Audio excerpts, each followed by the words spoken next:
तो क्या फिर फंस गया है राजभर और बीजेपी के बीच पेंच, या राजभर चल रहे हैं दोहरी चाल? ये सवाल खड़े हो गए हैं ओम प्रकाश राजभर के बेटे अरविंद राजभर के एक बयान से कि आखिर 18 तारीख को होने वाला क्या है। दरअसल 18 तारीख को एनडीए खेमे के लिए खास माना जा रहा है और उससे भी खास बयानवीर ओम प्रकाश राजभर के लिए।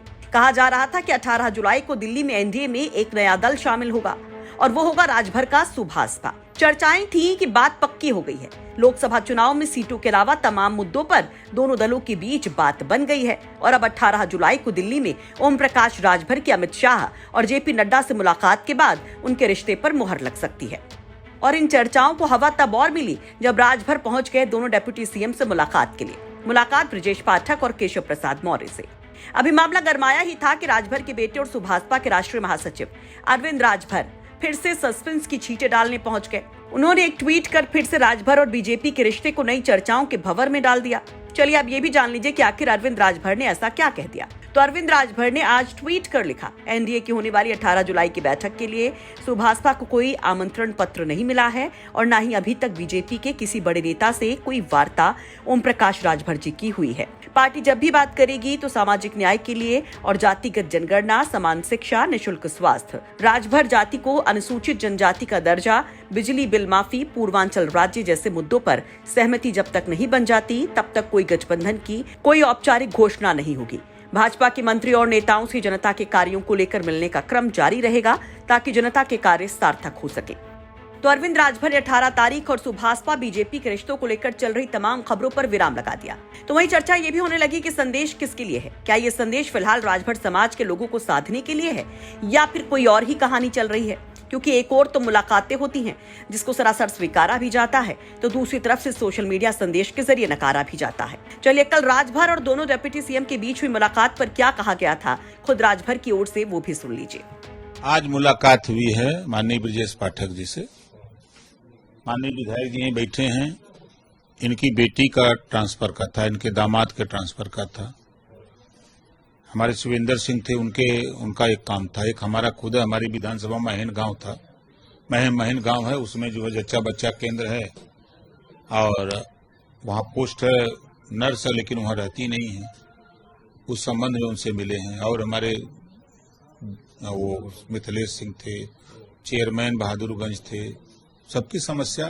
तो अब भाई वो सब लोग बड़े डॉक्टर हैं, हम लोग छोटे डॉक्टर हैं। आप बताओ, समस्या लेकर के अगर हमारा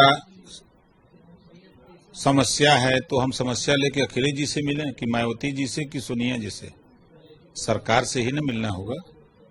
मुख्यमंत्री से भी मिलते हैं, दोनों डिप्टी सीएम से मिलते हैं, जल मंत्री से मिलते हैं, परिवहन मंत्री से मिलते हैं, सबसे मिलते हैं। तो राजभर कहते हैं कि मसला डॉक्टरी का था तो बढ़ के डॉक्टर के पास आए थे। लेकिन जब यही सवाल पूछा गया चिकित्सा मंत्री और डिप्टी सीएम ब्रजेश पाठक से तो उनका भी जवाब सुन लीजिए। साथ ही केशव प्रसाद मौर्य भी कैसे इस मुलाकात पर हामी भर सियासी जलेबी छानते हैं वो भी जान लीजिए। उन्होंने क्या कहा मुझे जानकारी नहीं, लेकिन ये सही है कि हमारे मित्र हैं, हम लोग बैठ करके प्रदेश के विकास के लिए बात करते रहते हैं। सर आगे क्या कुछ आने की बात कही उन्होंने तो बीजेपी में? जैसे पता चलेगा बता देंगे। मैं भी कल बैठा था। मिलना जुलना राजनीति में कोई भी किसी भी दल के कार्यकर्ता के नाते, चाहे हमारे ब्रजेश जी के साथ, चाहे मेरे साथ, चाहे हमारे प्रदेश अध्यक्ष के साथ या किसी अन्य पदाधिकारी के साथ, कोई दुश्मनी तो है नहीं किसी से।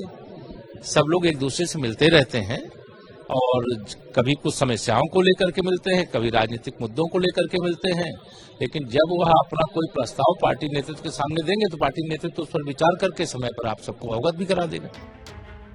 तो मुलाकात की बात तो स्वीकारी जा रही है, लेकिन इन दोनों की ओर से, बीजेपी की ओर से मुलाकात का मर्म नहीं बताया जा रहा है, जबकि राजभर अलग ही कहानी बता रहे हैं। खैर ये भी जान लीजिए कि अभी कुछ दिन पहले ही राजभर के बड़के यार ब्रजेश पाठक दिल्ली में जब अमित शाह के साथ बैठे थे, मतलब मिले थे, तब माना गया था कि राजभर को पूरी तरह से सेट करने का जिम्मा पाठक को ही सौंपा गया है, जो कि राजभर के बढ़िया दोस्त माने जाते हैं और खुलकर दोनों इसकी नुमाइश भी करते हैं। हालांकि इन सब के बीच राजभर एक नई तारीख भी बता देते हैं कि फला तारीख को वो आखिरकार ऐलान कर ही देंगे कि वो किसके साथ जा रहे हैं।